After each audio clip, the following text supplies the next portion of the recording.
Et bonsoir, bonsoir et bienvenue dans ce nouveau live de Planétéo. Je suis Théo et je vous accueille ce soir sur ma planète pour un nouveau live de lecture. Et oui, ce soir, et si on lisait Un personne et 100 000, écrit par Luigi Pirandello. C'est notre quatrième live sur cette œuvre, sur ce roman. Nous lirons aujourd'hui le livre 4 dans son intégralité. Et si vous voulez le détail du programme de la soirée et que vous me regardez en rediffusion sur YouTube, rien de plus simple. Je vous invite à jeter un œil dans la barre de lecture de la vidéo ou dans la description de la vidéo. Vous trouverez des timecodes qui vont vous permettre de passer l'introduction, de passer les pauses que j'effectuerai dans ma lecture et d'aller directement au chapitre qui vous intéresse. Voili, voilou, comme d'habitude, bien entendu, on commence par une petite intro puisque je suis en live. Donc voilà, j'attends éventuellement les gens qui voudraient suivre à tout prix la lecture en live, que les petites notifications de Twitch leur arrivent. Ce soir, je voulais, dans cette introduction, entretenir avec vous d'un petit truc qui me fait envie. Alors, je préfère ne plus rien annoncer, ne plus faire de promesses et tutti quanti, parce que même si, en fait, c'est vrai que dans 90% des cas, je dirais, j'ai complètement rempli mes promesses, puisque dans 90% des annonces que j'ai pu vous faire, bah, j'ai fait ce que j'avais dit que j'allais faire. Donc en fait, c'est vrai que dans la grande majorité, j'ai plutôt tendance à faire ce que je vous ai dit que j'allais faire. Mais on se souvient forcément plus facilement des fois où j'ai pu manquer à ma promesse entre guillemets ou à mon annonce. Donc voilà, je préfère ne plus trop promettre, ne plus trop annoncer parce que j'aime pas annuler, ça me fait chier. Donc, je vais vous dire les choses telles qu'elles sont réellement. Ce dont je vous ai déjà un petit peu entretenu lors du live de mardi d'ailleurs. Je me suis fait la réflexion que ça faisait fort longtemps que je n'avais pas fait des lives autres que des lives de lecture. C'est vrai que ces derniers temps, sur ma chaîne, c'est quasiment uniquement des lives de lecture. Et puis avant ça, il y a eu on va dire, le Blooby Bulga de début d'année, où voilà, ça a été un petit peu compliqué pour moi ce début d'année. Et j'ai été assez peu présent sur mes réseaux, et assez peu présent sur Twitch, etc., etc. Donc, tout cela fait que on se retrouve avec beaucoup de lectures depuis quelques temps et pas forcément d'autres concepts. Je ne sais pas si j'ai forcément envie de m'investir davantage sur Twitch, je vais pas vous mentir, parce que bah, j'ai aussi des projets qui nécessitent du temps. Par exemple, en ce moment, je suis en train de corriger mon livre et ça prend vraiment, vraiment beaucoup de temps. Mais du coup, c'est vrai que ça m'est venu à l'esprit cette semaine de me dire, ah, ça fait longtemps que j'ai pas fait autre chose que des lectures en live. Et je crois que l'idée vient me caresser doucement, vient me chatouiller un petit peu. Et je me dis, pourquoi pas reprendre un peu des lives autres. Alors certainement en plus des lives de lecture. J'y réfléchis en tout cas. Une chose est certaine, c'est que il y a des lives qui sont plus faciles à mettre en place que d'autres. Et les lives les plus faciles à mettre en place parmi tous, j'ai envie de dire, c'est les lives de gaming. Et c'est peut-être ce qui me tenterait dans un premier temps éventuellement. J'ai commencé à réfléchir, il y avait un jeu que je voulais faire avec vous en live en début d'année, il me semble, que j'ai jamais commencé. Donc ça, voilà, il est sur le côté, il attend. Mais à la fois, c'est un jeu assez compliqué a priori, et en tout cas assez long. Et je me suis rendu compte aussi de quelque chose par le passé, c'est que les jeux longs, j'ai tout simplement tendance à pas les finir avec vous en live. Ce que je trouve dommage aussi, ça fait un peu justement fausse promesse ou fausse annonce, enfin bref. Il y a ce truc de bon bah on n'est pas allé au bout quoi. Et j'aimerais bien aller au bout des aventures, au bout des choses. Donc, d'ailleurs je me suis fait tout à l'heure des petites listes, je me suis créé des collections sur mon Epic Game Store. J'ai un peu regardé mes jeux sur l'Epic Game Store, sur Steam, sur Amazon Games, etc.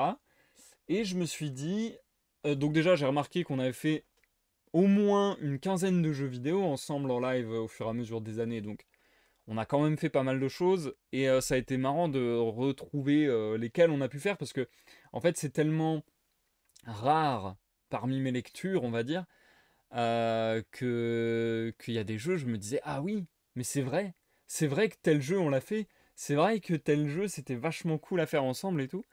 et à découvrir en live, et à découvrir avec vous, et à découvrir personnellement. Donc je me dis, est-ce qu'on ferait pas un retour de quelques live gaming une fois de temps en temps, pas forcément prévu d'abord, pas forcément prévu d'ailleurs. Je ne sais pas exactement ce qu'on va planifier là-dessus, mais ça me travaille, j'y réfléchis. Coucou Arthur, bienvenue sur le live, j'espère que tu vas bien, merci de nous rejoindre. Écoute, je suis en train de parler un petit peu d'un éventuel retour des lives de gaming dans ma programmation de live, grosso modo. Et du coup, je me suis dit, peut-être qu'il faudrait commencer par des jeux courts, voire sur lesquels on pourrait faire une seule session, pour pas que ça soit trop demandant en temps et ainsi de suite, et que je me lasse pas aussi, parce que vraiment, j'aime pas commencer un jeu et ne pas aller au bout, ça m'agace. Euh, donc du coup, le fait de le faire en stream a tendance à exacerber le phénomène. C'est-à-dire que je pense que j'irai plus facilement au bout d'un jeu hors stream que en stream. Donc c'est voilà, c'est comme ça que je fonctionne, j'ai l'impression. Du coup, partons de l'existant, ne partons pas d'un idéal ou d'un rêve. Je pense que la situation ressemble à peu près à ça. Et du coup, je me suis dit, plutôt que de faire le gros jeu que j'imaginais depuis quelque temps vous faire, est-ce que je ne ferais pas des plus petits jeux un peu plus accessibles? Ça serait plutôt des jeux solo pour le coup, Arthur. C'est vrai que j'ai déjà fait des jeux coop, j'ai déjà fait des jeux multi.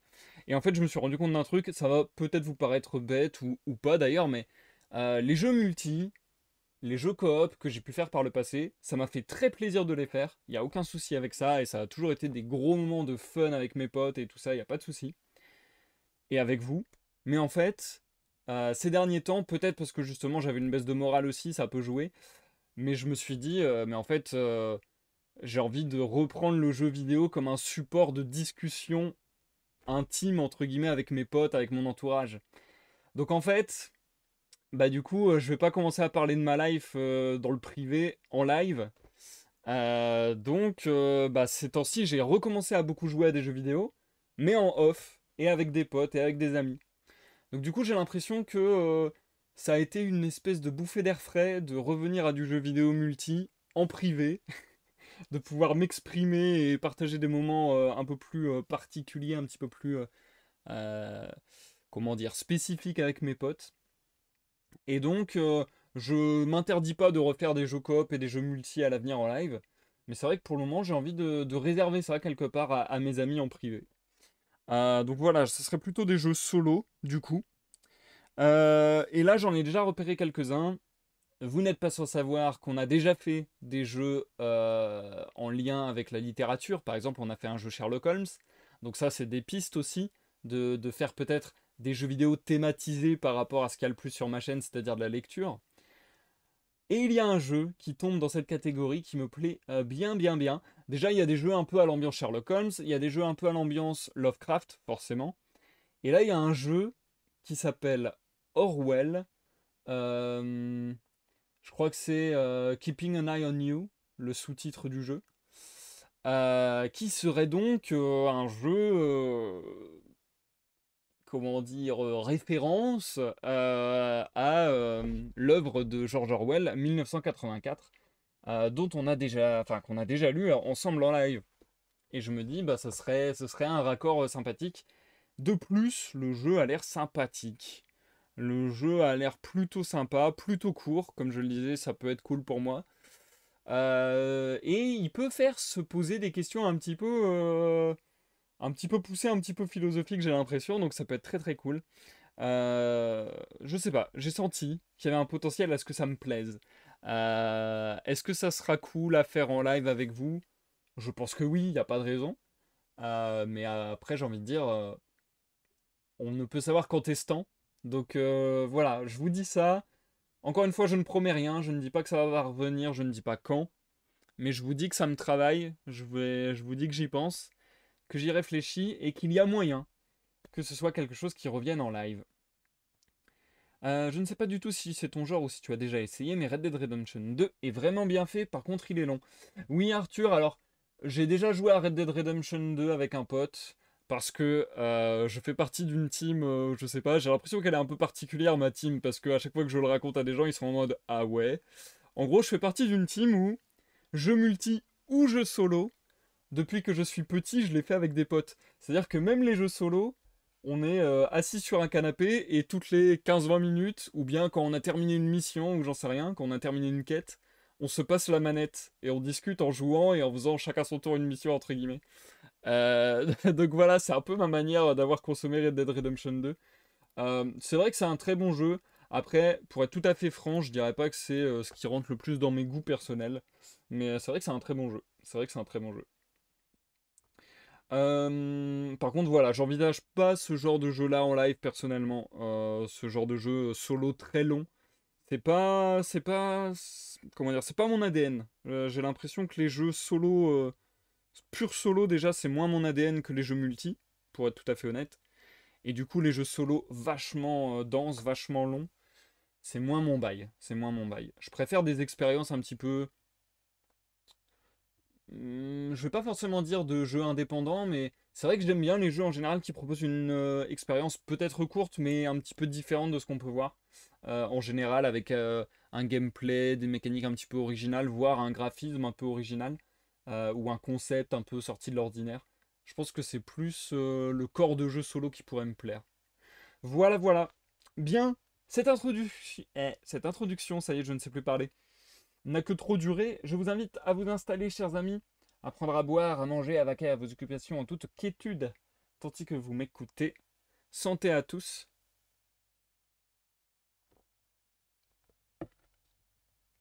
On va pouvoir se plonger dans ce qui nous intéresse ce soir, à savoir la lecture de 1 personne et 100 000. D'ailleurs, petite occasion pour moi de repréciser que je lance cette semaine les lectures simultanées, si je puis dire, puisque maintenant on va pas lire une, mais 2 œuvres en même temps sur la chaîne Planétéo. Donc n'hésitez pas à venir découvrir avec moi les poésies de Mallarmé à partir de dimanche 14 h. Mais pour ce soir, ce sera le livre 4 de 1 personne et 100 000. On va continuer à entrer dans la psyché un petit peu torturée de l'auteur ou du narrateur Moscarda, à vous de décider, à vous de juger.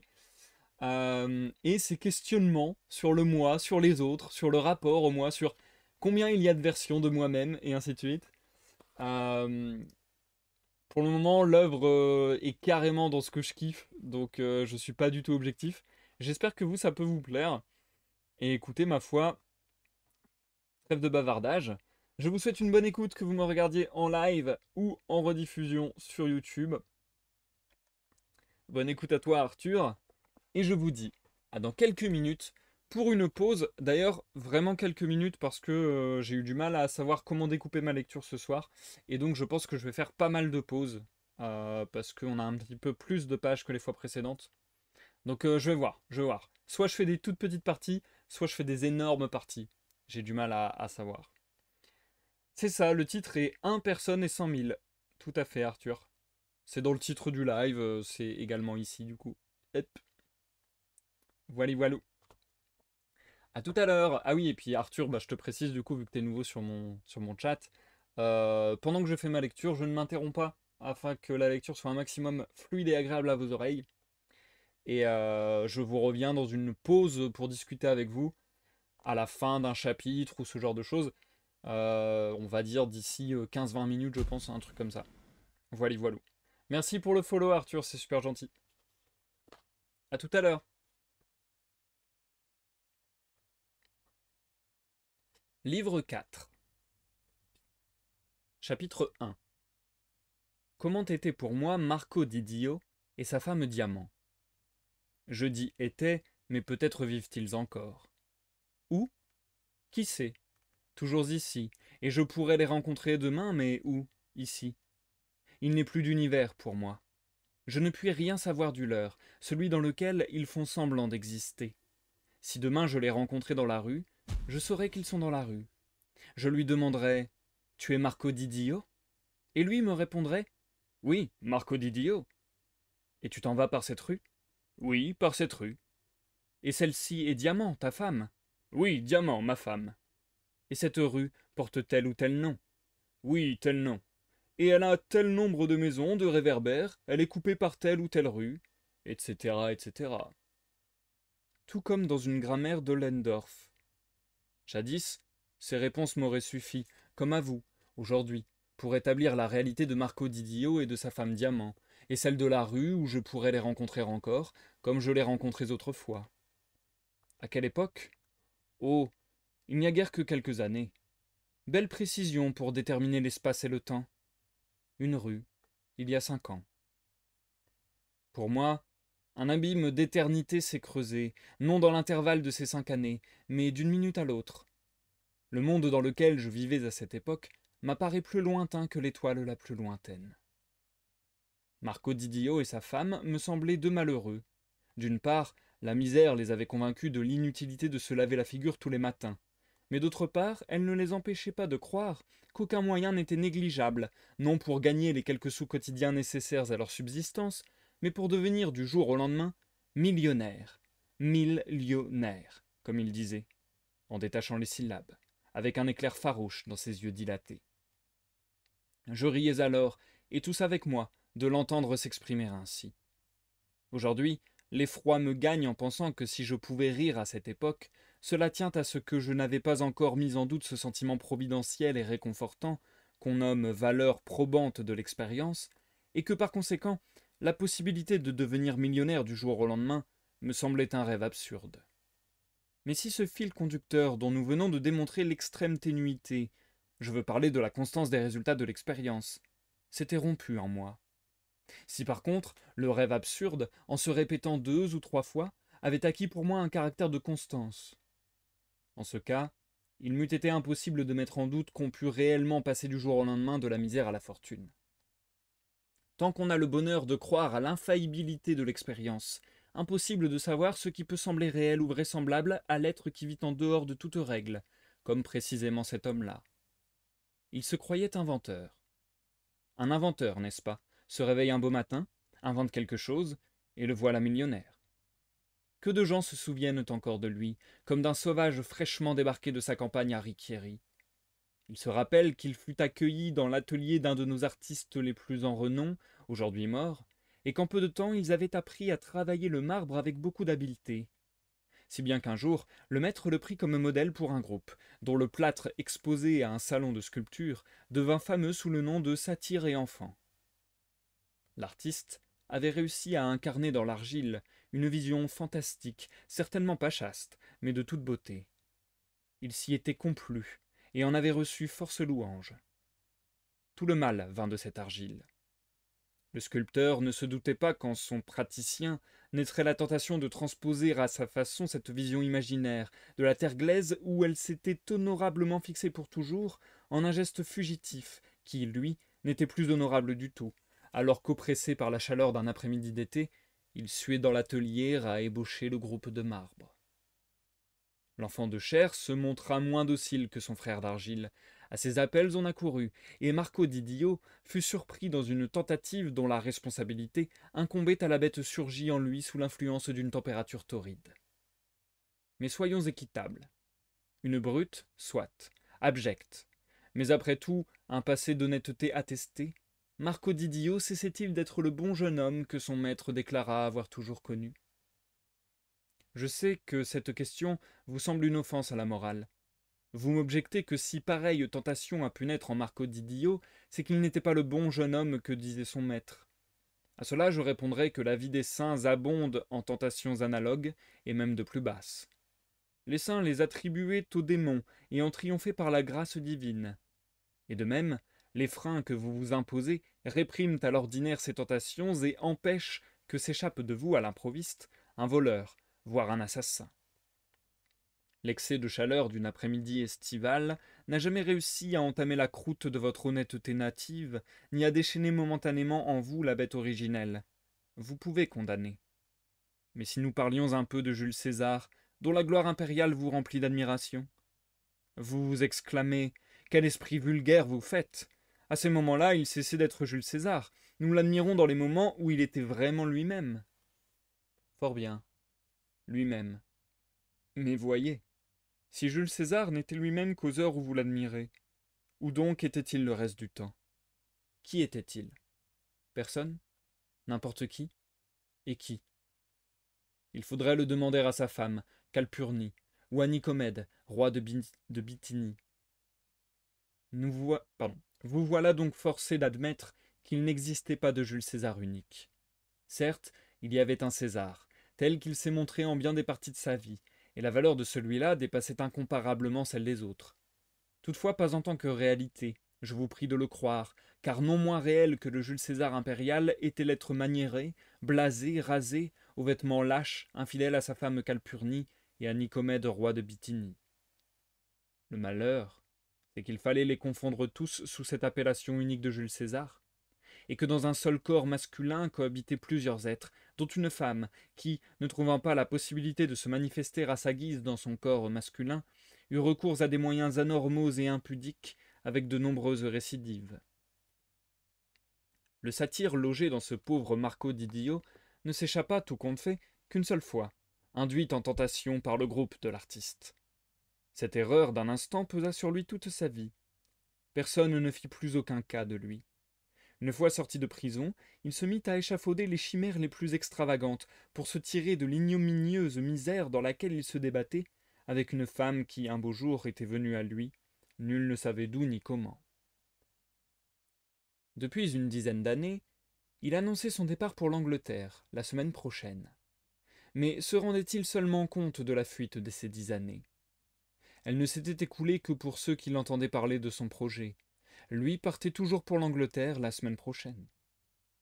Il étudiait l'anglais, ou du moins portait sous le bras depuis des années une grammaire anglaise, ouverte et repliée toujours au même endroit.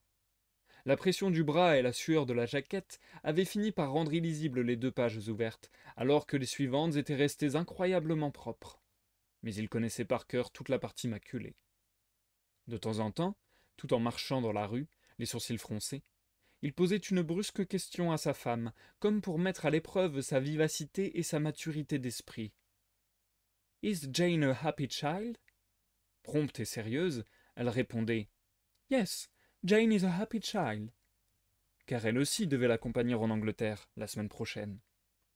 L'attraction qu'il exerçait sur cette femme était à la fois lamentable et déconcertante. Comme à une chienne fidèle, il lui avait fait une place dans son rêve grotesque de devenir millionnaire du jour au lendemain, grâce à l'invention, par exemple, de lieux d'aisance inodores pour pays dépourvus d'eau dans les maisons. Vous riez?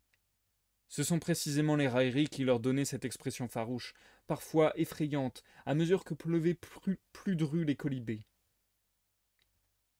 Ils en étaient arrivés au point que si d'aventure quelqu'un s'arrêtait pour les écouter, loin de lui en savoir gré, il lui lançait des regards torves, chargés non seulement de soupçons, mais de haine, car désormais, la raillerie des autres constituait le seul air respirable pour leurs songes.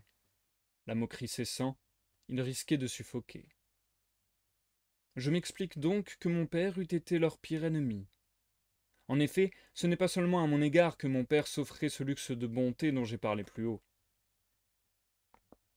Il aimait aussi à encourager, avec une inlassable munificence, et tout en souriant de son rire particulier, les folles illusions de quelques-uns qui, comme Marco d'Idio, venaient se lamenter de n'avoir pas de quoi réaliser leurs projets, leurs rêves, la richesse. « Combien ?» demandait mon père. « Oh, très peu !» car il leur fallait toujours très peu pour devenir riches, 1000 lionnaires. Et mon père donnait. Mais comment? Vous disiez qu'il vous fallait si peu. En effet, j'avais mal calculé. Mais à présent, vraiment. Alors combien? Oh, très peu. Et mon père donnait. Mais à un certain moment, il s'arrêtait. Et eux alors, comme cela se conçoit aisément, ne lui savaient aucun gré de ce qu'ils n'avaient pas voulu se payer jusqu'à la fin le spectacle de leur déception totale. Pas plus qu'il ne lui était reconnaissant de pouvoir à présent sans remords le rendre responsable de la faillite de leurs illusions. Et il se vengeait en s'acharnant plus que personne à traiter mon père d'usurier. À la mort de mon père, Marco d'Idio, le plus déchaîné de tous, avait reporté sur moi, non sans raison, sa haine féroce. Je dis non sans raison car moi aussi, presque à mon insu, je continuais à l'obliger. Je le logeais dans un taudis qui m'appartenait, et dont ni Firbo ni Quantorzo ne lui avaient jamais réclamé le loyer. Et voilà que ce taudis, précisément, servit de prétexte à ma première expérience. Chapitre 2. Mais elle fut concluante. Concluante, car à peine la volonté de me montrer différent d'un des 100 000 que j'incarnais se fut-elle, comme par jeu, manifestée en moi, qu'aussitôt toutes mes autres réalités s'altérèrent de 100 000 façons diverses. Si vous y réfléchissez bien, ce jeu devait fatalement me conduire à la folie, ou, pour mieux dire, à cette chose horrible, la conscience de la folie, fraîche et claire comme un matin d'avril, lumineuse et précise, comme un miroir. Car, tout en m'acheminant vers cette première expérience, je m'apprêtais à projeter d'un geste gracieux ma volonté hors de moi, comme un mouchoir que j'ôterais de ma poche. Je méditais un acte qui émana non pas de moi, mais de cette ombre de moi, qui était ma réalité dans l'esprit d'un autre, tellement concrète et vraie que j'aurais pu lui tirer un coup de chapeau, si une maudite nécessité ne m'obligeait à la rencontrer et à la saluer vivante, non précisément en mon moi véritable, mais logée dans mon propre corps, ce corps qui, n'étant personne en soi, pouvait être mien, et était mien en tant qu'il me représentait à moi-même, mais qui pouvait aussi bien appartenir à cette ombre, à ces 100 000 ombres qui me représentaient, de 100 000 manières différentes, aux yeux de 100 000 individus. En effet, n'était-ce pas un tour pendable que j'allais jouer à Monsieur Vitangelo Moscarda? Eh oui, un tour pendable. Excusez tous mes clignements d'yeux, mais j'éprouve le besoin de clignoter ainsi des paupières, car, ignorant comment je vous apparais en ce moment, je m'applique, par ces clignements, à le deviner. Je m'apprêtais donc à lui faire commettre un acte contraire à sa nature et incohérent, un acte qui, détruisant du coup la logique de sa réalité, l'anéantirait aux yeux de Marco Didio comme de beaucoup d'autres. Je ne me doutais pas, infortuné, qu'un pareil acte n'aurait pas les conséquences que j'imaginais. Me présenter à tous en demandant « Vous comprenez à présent que je ne suis nullement cet usurier que vous voulez voir en moi, mais au contraire, qu'il aboutirait à ceci. Oh, vous savez, l'usurier Moscarda est devenu fou. » Parce que l'usurier Moscarda pouvait bien devenir fou, mais ne pouvait être détruit ainsi, d'un seul coup, par un acte incohérent et opposé à sa nature. L'usurier Moscarda n'était pas une ombre qu'on pouvait plaisanter et tourner en ridicule, mais un monsieur à qui il fallait témoigner des égards. Taille 1,68 m, roux, comme son père, le fondateur de la banque, avec des sourcils en accent circonflexe, parfaitement, et le nez de travers, comme le Jean-Gé stupide et chéri de ma femme Dida. En somme, un monsieur qui, en perdant la raison, risquait d'entraîner avec lui à l'asile des fous tous les différents Moscardas que j'étais pour autrui, et, oh mon Dieu, jusqu'à ce pauvre Jean-Gé inoffensif de ma femme Dida, et même, ne vous en déplaise, de faire interner le moi léger et souriant qui avait voulu badiner. Ainsi que vous le verrez, je risquai, cette première fois, ou plutôt nous risquions tous, l'asile de fous. Et cela ne suffit pas. Il nous fallait encore risquer la vie, avant de me ressaisir et de trouver à la fin, 1 personne et 100 000, le chemin du salut. Mais n'anticipons pas.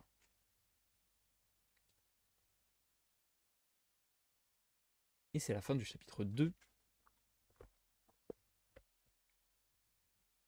Nous marquons une toute petite rikiki pause. Et du coup, merci d'être passé, Arthur, je pense que tu es parti. Merci d'être passé, ça me fait très plaisir. Et du coup, tu me conseilles l'exclu de Luigi Pirandello, si je comprends bien. Je connais pas du tout, c'est une pièce de théâtre, un roman de lui, si tu es toujours parmi nous. Je sais pas. Mais en tout cas, merci. Merci, merci. C'est très gentil à toi. J'aime beaucoup. J'aime beaucoup parce que là, je trouve que le ton du livre 4 change un petit peu. C'est vrai qu'il y a quand même un...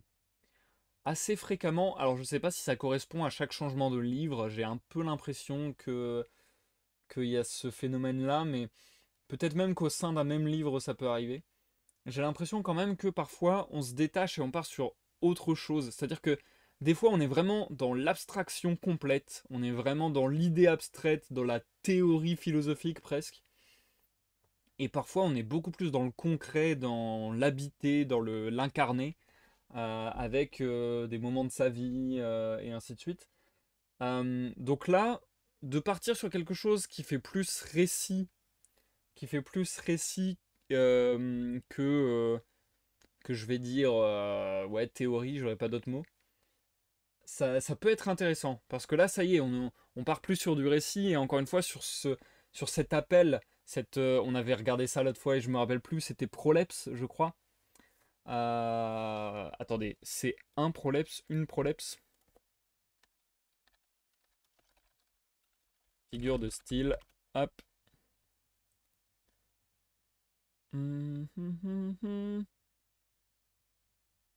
La Prolepse.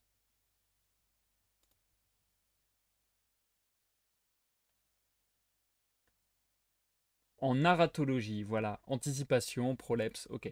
Donc, il y a une Prolepse toujours de... Attendez, je vais devenir fou et je vais vous raconter. Et moi, ça, c'est quelque chose qui, dans la boîte à outils des écrivains, je trouve, fonctionne très très bien. Les effets d'annonce. Donc là, finir le chapitre en disant n'anticipons pas, c'est grave intelligent parce que il a fait que nous teaser pendant tout le chapitre qu'il allait devenir fou, qu'il allait mener une expérience, chose dont il a déjà parlé dans les livres précédents. Et là, hop, en fait c'est ça, il joue avec notre frustration un peu.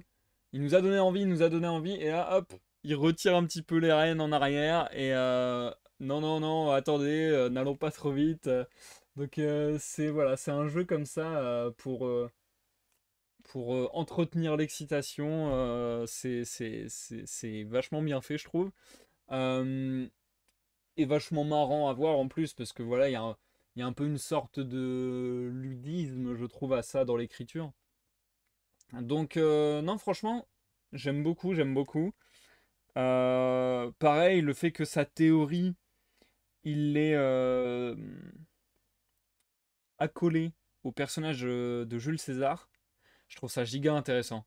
Le petit passage sur Jules César, j'ai beaucoup apprécié parce que d'avoir parlé d'un personnage public, voire même d'un personnage historique en fait, pour étayer sa théorie, je trouve que ça donne beaucoup de sens et que c'est beaucoup plus parlant. Euh, ça met en lumière des choses de manière beaucoup plus évidente. Donc non, franchement, je continue à fond dedans, hein. J'y peux rien. J'y peux rien. Je n'arrive pas à ne pas aimer Luigi Pirandello. Dans toutes les manières dont je le prends, je l'apprécie, c'est ouf. Et du coup, bonsoir Sergent Dac. Oui, tout à fait, nouveau livre, nouvelle lecture. Un personne et 100 000. Enfin, nouvelle lecture depuis que tu es venu, il me semble. Que j'ai commencé la semaine passée, du coup. Donc voilà, on est déjà au livre 4. Pour te dire, on en est à 134 pages. Voilà, voilà. Sachant que je commence aussi une nouvelle lecture dimanche à 14 h, les poésies de Stéphane Mallarmé. Et puis, comme j'en parlais dans l'intro du live, je vais peut-être reprendre les lives de gaming bientôt, mais c'est pas sûr. Et peut-être d'autres concepts de live, c'est possible aussi. À voir, à voir. Bref, sur ce, je vais pas faire long sur la pause parce que, comme je vous disais, j'ai eu un peu de mal à découper de manière logique les chapitres de ce soir. Et du coup, il me semble que j'ai besoin de faire des découpes assez fréquentes si je veux pas couper un chapitre en plein milieu. Donc je crois qu'on est parti sur 3 pauses ce soir pour une quarantaine de pages. Donc en vrai, je veux pas qu'il y ait plus de blabla que de lecture. Je vais devoir un peu cut serré. Donc voilà. Écoutez, on est reparti pour 9 pages. Ce qui fait que je vous reviens dans le chat très rapidement. Bonne écoute à toi Sergent Dac, bonne écoute à tous ceux dans l'ombre du chat et à ceux qui me regardent en rediffusion sur YouTube. A tout à l'heure, dans quelques minutes. Chapitre 3. Acte notarié. Je me rendis d'abord à l'étude du notaire Stampa, via del Crocefisso, numéro 24, car voici au moins des données de faits précises. En ce jour de l'an sous le règne de Victor Emmanuel III, roi d'Italie par la grâce de Dieu et la volonté nationale, l'étude de monsieur le notaire Stampa, Cavelpidio, était sise au numéro 24 de la rue del Crocefisso. Vous dites, elle y est toujours, au numéro 24. Vous connaissez tout le notaire Stampa. Vous connaissez tous le notaire Stampa. Oh, en ce cas, pas d'erreur possible. C'est bien de ce notaire Stampa, connu de nous tous, qu'il s'agit. Sommes-nous d'accord? En franchissant le seuil de l'étude, j'étais dans un état d'esprit inimaginable. Et comment l'imagineriez-vous, puisque le fait d'entrer dans l'étude d'un notaire, pour rédiger un acte quelconque, continue à vous paraître très naturel, et puisque vous affirmez tous que vous connaissez le notaire Stampa. J'y allais donc, ce jour-là, pour me livrer à ma première expérience. Voulez-vous, oui ou non, que nous la tentions ensemble, une bonne fois? Il s'agit de percer à jour l'effroyable bouffonnerie que recouvre le vernis des relations quotidiennes, naturelles et sereines, celles qui vous semblent les plus ordinaires et normales, et ce paisible aspect des choses que l'on nomme leur réalité, cette bouffonnerie qui vous fait crier avec irritation toutes les 5 minutes à l'ami qui est à vos côtés. Mais pardon, mais comment ne vois-tu pas cela? Tu es donc aveugle? Il ne voit pas cette chose, parce qu'il en voit une autre, alors que vous croyez qu'elle lui apparaît telle qu'à vous, et sous le même angle. Il la voit au contraire selon sa vision personnelle, et pour lui l'aveugle, c'est vous. Cette bouffonnerie, dis-je, je l'avais déjà, moi, percée à jour. À présent, j'entrai dans l'étude, accablé de 1000 réflexions et considérations longuement mûries. Il me semblait qu'elles bouillonnaient tumultueusement en moi, et je m'efforçais cependant de conserver une fermeté lucide, un maintien glacial, presque rigide. Mais vous imaginez mon envie de rire, devant monsieur le notaire Stampa, confit en gravité, le malheureux, à 1000 lieues de soupçonner que je pouvais ne pas être tel que je lui apparaissais, et ne doutant pas qu'il était conforme à l'image que lui renvoyait tous les jours sa glace, lorsqu'il nouait sa cravate noire, entourée de ses objets familiers. Comprenez-vous maintenant? J'avais envie de lui faire des signes, en clignant de l'œil, des signes, à lui aussi, pour lui donner à entendre, par perversité. Gare à ce qu'il y a dessous. J'avais également envie de lui tirer tout à coup la langue, de contracter mon nez en une brusque grimace pour modifier par jeu, et sans malice aucune, l'idée qu'il se faisait du moi, qu'il se faisait de moi. Mais soyons sérieux. Du sérieux, allons, du sérieux. J'avais une expérience à tenter. Donc, monsieur le notaire, me voici. Mais pardon, vivez-vous toujours plongé dans ce silence? Il se retourna brusquement et, me toisant, il dit « Ce silence? Où donc ?» En effet, à ce moment, la rue del Crocifisso retentissait d'un vacarme continuel de voitures et de passants. Oh, certes pas dans la rue, mais tous ces papiers, monsieur, derrière les vitres poussiéreuses de ces rayons. Vous n'entendez pas? Moitié troublé, moitié ébahi, il se remit à me dévisager, puis tendit l'oreille. J'entends quoi? Mais ce grattement? Ah, ce sont les pattes, pardon, les pattes de votre serin. Pardon, pardon, elles ont des griffes, ces pattes, et quand elles grattent le zinc de la cage. En effet, oui, mais que voulez-vous dire? Oh, rien. Ce zinc ne vous donne-t-il pas sur les nerfs, monsieur le notaire? Le zinc? Mais qui donc y fait attention? Je ne le remarque pas. Et pourtant, le zinc d'une cage, sous les mignonnes pattes d'un serin, dans l'étude d'un notaire. Parions que ce serin ne chante pas? Non, monsieur, il ne chante pas. Monsieur le notaire commença à m'examiner de telle façon que je jugeai prudent de ne plus m'occuper du serin, afin de ne pas compromettre le succès de mon expérience. Il fallait, au début surtout, n'inspirer à l'homme de loi aucun doute sur mes facultés mentales.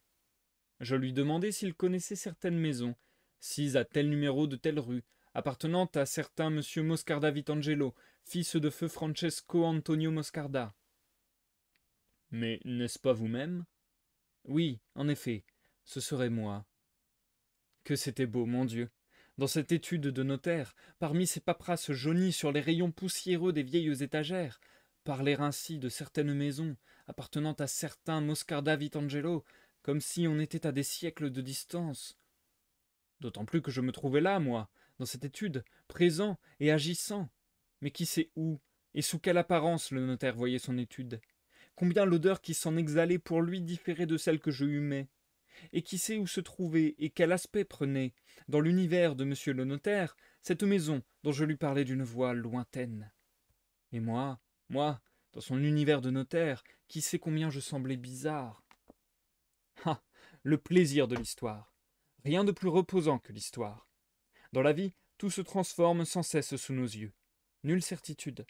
Et cette anxiété incessante de savoir comment se dérouleront les événements, se stabiliseront les faits qui vous causent tant d'angoisse et de trouble. Dans l'histoire, au contraire, tout est établi, déterminée.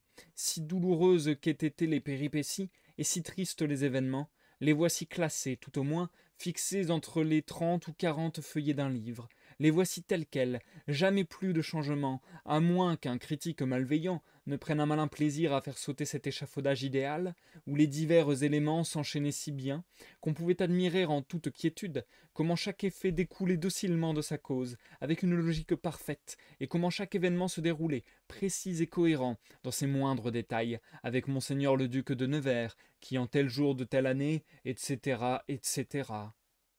Pour ne pas gâter les choses, il me fallut en revenir à la réalité hésitante, éphémère et chagrine, de monsieur le notaire de Stampa. Je dis avec empressement, moi, en effet, ce doit être moi, monsieur le notaire, et vous admettez sans difficulté, n'est-ce pas, que la maison m'appartient ainsi que tout l'héritage de feu Francesco Antonio Moscarda, mon père. Bon, parfaitement. Et que cette maison n'est pas louée en ce moment, monsieur le notaire. Oh, toute petite, vous savez. Il doit y avoir 5 ou 6 chambres avec 2 attenances, c'est bien ainsi qu'on dit. Bon, les attenances. Donc, elle n'est pas louée, monsieur le notaire. Je peux en disposer à mon gré. Alors à présent, vous...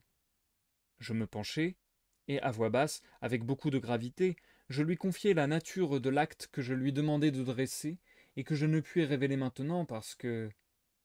Je lui dis, ceci devra rester entre nous, monsieur le notaire, sous le sceau du secret professionnel, aussi longtemps que je le jugerai nécessaire. C'est entendu? Entendu.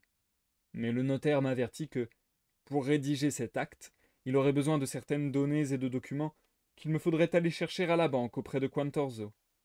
J'en fus contrarié. Toutefois, je me levai, et pendant que je me dirigeais vers la porte, j'étais travaillé par la maudite envie de demander au notaire « Comment est-ce que je marche ? Excusez-moi, pouvez-vous me dire tout au moins comment vous me voyez marcher ?»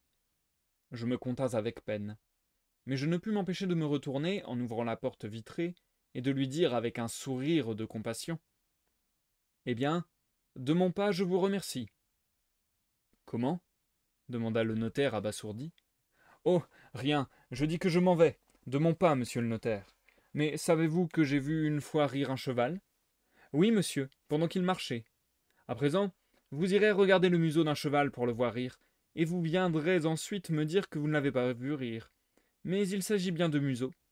Les chevaux ne rient pas du museau. Savez-vous comment ils rient, monsieur le notaire? Avec la croupe. Je vous assure que le cheval en marche rit parfois avec sa croupe, mais oui, à cause de certaines choses qu'il voit ou qui lui passent par la tête. Si vous désirez voir rire un cheval, observez sa croupe, monsieur le notaire. Bonsoir. Je me rends compte de l'inconvenance de ce langage, je me rends compte de tout. Mais je me reporte à l'état d'esprit où je me trouvais à cette époque. Les yeux des gens rivés sur moi m'infligeaient un sentiment d'insupportable tyrannie. Je pensais que mon image, réfléchie par leurs prunelles, n'avait certainement rien de commun avec celle que je me connaissais. C'était une effigie différente que je ne pouvais ni connaître, ni empêcher de se former, et, bien plus que de dire des folies, j'avais envie d'en commettre, comme de me rouler dans les rues ou de les traverser en dansant, clignant de l'œil par-ci, tirant la langue et faisant des grimaces par-là. Et au lieu de cela, je m'en allais, gravement, bien gravement, par les rues. Et vous aussi, en vérité, c'est admirable, vous allez tous, du même air grave.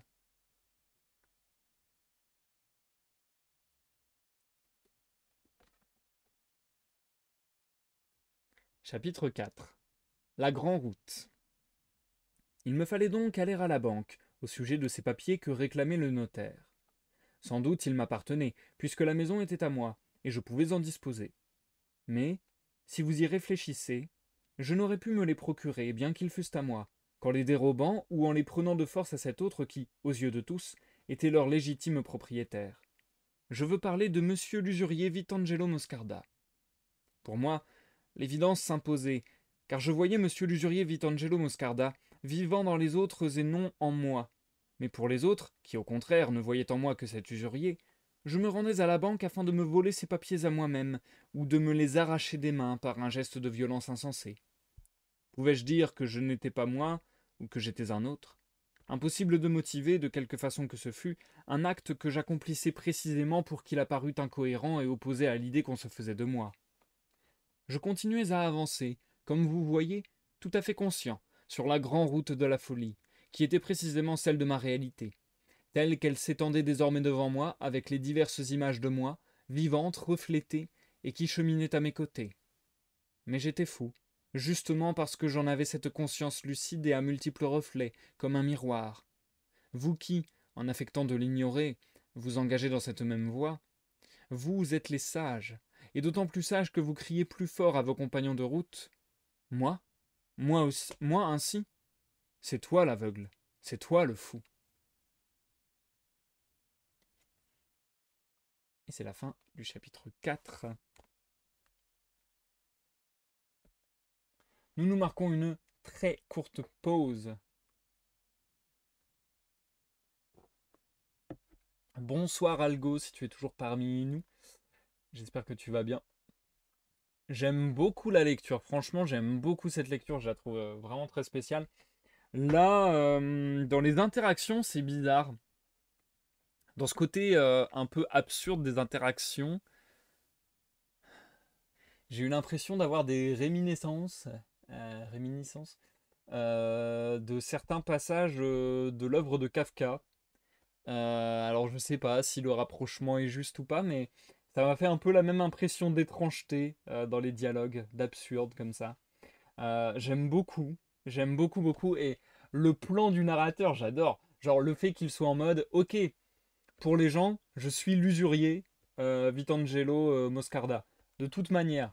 Et même si je faisais quelque chose de complètement radicalement opposé à ce que les gens attendent de moi, de toute manière, je ne serais pas autre chose que l'usurier Vitangelo Moscarda, je serais l'usurier Vitangelo Moscarda qui est devenu fou. Et du coup, son idée de vouloir s'attaquer entre guillemets à son image de soi-même quelque part, ou quelque chose de ce genre-là, tuer une variante, tuer une proposition, tuer, je ne sais pas comment dire précisément, mais tuer une version de lui-même, une version de ses 100 000 versions peut-être. Je trouve ça super marrant, super intéressant. Euh, et du coup, j'adore parce qu'en plus, il est très, comment dire, il a très conscience de ce qu'il est en train de faire. Ça, je trouve ça hyper intéressant. Il a très conscience de ce qu'il est en train de faire et de la bizarrerie que ça peut provoquer, comment dire, que ça peut engendrer. Euh, mais il le fait dans un dessin précis, quoi. Il le fait vraiment consciemment et je trouve ça trop intéressant du coup. Puisque là, dans le chapitre que je viens de vous lire, sur la fin, le fait que vraiment il s'explique en disant ok, je sais que c'est trop bizarre et tout. Ah non, c'était à la fin du chapitre 3 pardon. Où il dit je sais que c'est inconvenant le discours que j'ai eu avec le notaire par exemple. Mais que il est en mode bah voilà, j'y peux rien, c'est le constat. C'est le constat que je fais que le regard des autres me devient tyrannique et que le regard des autres quelque part me devient insupportable. Et quelque part, j'ai l'impression qu'il y a un peu cette idée de ne pas supporter être mis dans des cases, ou peut-être que là c'est moi qui extrapole et c'est peut-être moi qui fais des hypothèses basées sur ma propre interprétation et ma propre personnalité, parce que par exemple, je sais que moi c'est un truc que je déteste qu'on mette les gens dans des cases. Euh, donc du coup, ouais, j'ai l'impression qu'il y a un peu un truc comme ça où il est en mode, ok, je sais que ça peut paraître bizarre, je sais que ça peut paraître con, et je sais que j'ai une réaction peut-être de pur esprit de contradiction et de pur je fais l'inverse parce que j'aime pas qu'on me catégorise ou j'aime pas qu'on me pense, qu'on m'emprisonne dans telle ou telle image ou j'en sais rien. Euh, je trouve ça hyper honnête en fait, hyper honnête et hyper intéressant du coup d'avoir voilà le double mouvement, à la fois partir dans cette sorte de folie mais en, en même temps en pleine conscience quoi. C'est giga intéressant. Bien, comme je vous le disais, je vais assez rapidement enchaîner la lecture ce soir, pas faire des pauses très longues, parce que j'ai eu du mal à découper ma lecture, et du coup ça fait des moments de lecture assez courts. Je suis en train de réfléchir à peu près comment je vais découper la suite. Alors, si je m'arrête dans 10 pages et que je m'arrête de nouveau là, ok.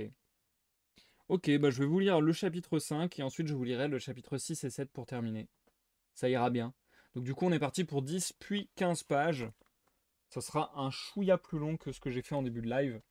Mais bon, ça reste relativement restreint, je dois bien l'avouer. Faudrait que je refasse comme à l'époque. J'oublie en fait, j'oublie carrément. Mais j'avais remarqué ça et je me demande si ça a vraiment un effet et si ça a toujours cet effet. Il faudrait que, comme à l'époque, je change le titre du live à chaque fois que j'entame un nouveau chapitre. Parce que j'ai l'impression que par je ne sais quelle magie, ça peut-être me remet en avant sur Twitch, j'en sais rien. Enfin bref, j'avais l'impression que ça avait tendance à faire popper des gens. Je sais pas. Peut-être que je m'imagine des choses. Ouais, let's go, on va y aller, on va y aller. Alors, je lis Sergent Dag d'abord, et puis ensuite on ira. Le côté où il explore différentes théories sur la manière de percevoir, de penser. Si quelqu'un vous dit êtes-vous aveugle, etc., ça me fait penser à certains vieux auteurs qui font ça. Edgar Allan Poe ou Maupassant, où il compare les échecs et les dames, mes manières de réfléchir, etc. Les manières de réfléchir, etc. C'est pas toujours facile à suivre, mais peut-être que ça se faisait beaucoup à l'époque. Après, je connais pas l'année de celui-là. Alors, Pirandello, c'est 1909-1923, il me semble, pour l'écriture de ce roman-là. Ce roman-là, ça a duré des années et des années pour l'écrire. Donc, il me semble que c'était ça. Du coup, en termes de temporalité, on n'est pas sur les mêmes temporalités, je pense. Ouais, ouais, moins vieux, ouais. En tout cas, c'est intéressant ce que tu notes. J'avoue que j'avais pas forcément connaissance de ça sur Poe et Maupassant. Ça m'intéresse, ça m'intéresse. D'ailleurs, Edgar Allan Poe, on en avait déjà parlé, il me semble, par le passé, je ne sais plus. En tout cas, je vous avais dit, je crois, que grosso modo, je vous ai déjà lu un recueil, je vous ai déjà lu Histoire extraordinaire d'Edgar Allan Poe. Et je m'étais dit que peut-être à l'occasion, je vous relirai du Edgar Allan Poe. Mais avant que ça arrive, on a déjà les contes nocturnes d'Hoffmann qui sont un peu dans le même genre a priori, qui devraient arriver bientôt. Et on a quoi aussi? On a. C'était notamment au début de Double meurtre dans la rue. Quelque chose comme ça pour la ref. Double meurtre dans la rue Morgue. Je l'ai lu, mais je l'ai lu en anglais au collège. Donc j'avoue que ça fait vieux pour moi. Mais ok, intéressant. Ok. Ça me rend curieux du coup. Et Maupassant, pareil, je vous avais lu La Parure. Et vu que c'était une très courte nouvelle, c'est pas exclu que dans le futur on relise du Maupassant pour lire une œuvre un petit peu plus conséquente. Non, mais il n'y a pas de souci, Sergent Dac. Il n'y a aucun souci. Je gère moi-même mon temps, t'en fais pas. Et moi, c'est un plaisir de discuter, donc vraiment aucun souci. Sur ce, on y part. Hop. Et on repart sur la suite de la lecture. Je vous reviens pour une dernière pause dans quelques petites minutes. Bonne écoute Algo, bonne écoute Sergent Dac, bonne écoute à tous dans l'ombre du chat et à ceux qui me regardent en rediffusion sur YouTube. À tout à l'heure. Chapitre 5. Violence arbitraire. Le vol, cependant, n'était pas possible, du moins pour le moment. Je ne savais où se trouvaient ces documents. Le dernier des employés de Firbo ou de Quantorzo était plus le maître que moi dans cette banque. Quand j'entrai, convoqué pour une signature, les employés ne levaient même pas le nez de dessus leur registre. Eh ben, j'ai du mal. Attendez, attendez, je suis pas satisfait. Je suis pas satisfait du tout de ma lecture de ce début de chapitre et de paragraphe. Je reprends à zéro. Ça fait longtemps que j'ai pas fait ça, mais voilà. Faut se dire les choses. Là, j'ai merdé. Je relis. Chapitre 5. Violence arbitraire. Le vol, cependant, n'était pas possible, du moins pour le moment. Je ne savais où se trouvaient ces documents. Le dernier des employés de Firbo ou de Quantorzo était plus le maître que moi dans cette banque. Quand j'entrais, convoqué pour une signature, les employés ne levaient même pas le nez de dessus leur registre, et si quelqu'un me regardait, je lisais clairement mon peu d'importance dans ses yeux. Cependant, c'était pour moi qu'ils travaillaient tous avec tant de zèle, pour contribuer à la diffusion de ma fâcheuse réputation d'usurier dans le pays. Personne ne se doutait que, loin de leur en savoir gré, et de vouloir les réjouir de mes louanges, je me sentais, au contraire, profondément ulcéré. Ah! L'aspect morne, sévère et ennuyé de cette banque! Toutes ces cloisons vitrées qui couraient le long des 3 salles en enfilade, cloisons de verre poli, chacune pourvue de guichets jaunes, du même jaune que la corniche, et que les châssis encadrant les larges carreaux. Çà et là, des taches d'encre, ou une bande de papier aveuglant le trou d'une vitre. Et ce carrelage de vieilles briques en terre cuite, usées en son milieu, tout le long des 3 salles devant les guichets. Triste corridor, avec, dans chaque pièce, une double enfilade de vitres poussiéreuses, celle des cloisons d'une part, celle des 2 larges fenêtres de l'autre. Et ces alignements de chiffres à la plume, au crayon, sur les murs, sur les tables maculées d'encre placées entre 2 fenêtres, au-dessous des corniches écaillées d'où pendaient de vilaines toiles d'araignées enfumées, véritables poches de poussière. Partout, un relent de moisis se mélangeait à l'âcre odeur des paperasses empilées sur les registres et à la sécheresse qu'exhalait le calorifère du rez-de-chaussée. Oh, la mélancolie désespérée des chaises de forme désuète près des tables, personne ne s'y asseyant, on les laissait là déplacés, et ces pauvres sièges inutiles ressentaient certainement l'humiliation d'un tel abandon. Que de fois, en entrant, j'avais eu envie de demander « Pourquoi ces chaises? Pourquoi sont-elles condamnées à rester là, puisque personne ne s'en sert ?» Mais je m'étais abstenu, non pour m'être avisé qu'en pareil lieu, l'apitoiement sur le sort des chaises semblerait à tout le monde surprenant, peut-être même cynique. Je m'étais, dis-je, abstenu parce qu'une si infime préoccupation aurait paru extravagante à quiconque savait combien j'avais peu le souci des affaires. Ce jour-là, en entrant, je trouvai les commis rassemblés dans la salle du fond. De temps en temps, ils riaient aux éclats. Ils assistaient à une dispute entre Stefano Firbo et un certain Turola, le souffre-douleur de tous, et dont on raillait jusqu'aux vêtements. La pauvre Turola soutenait qu'une jaquette longue l'aurait fait paraître encore plus petit, lui qui l'était déjà tellement. Il disait vrai, mais, trapu, courteau et solennel, avec ses grandes moustaches de brigadier, il ne s'apercevait pas combien sa petite jaquette qui lui découvrait le derrière le rendait ridicule de dos. À présent, prêt aux larmes, mortifié, congestionné, fustigé par les rires de ses collègues, il levait un petit bras et se risquait à dire à Firbo « Oh, mon Dieu, comme vous prenez mal ce que je vous dis !»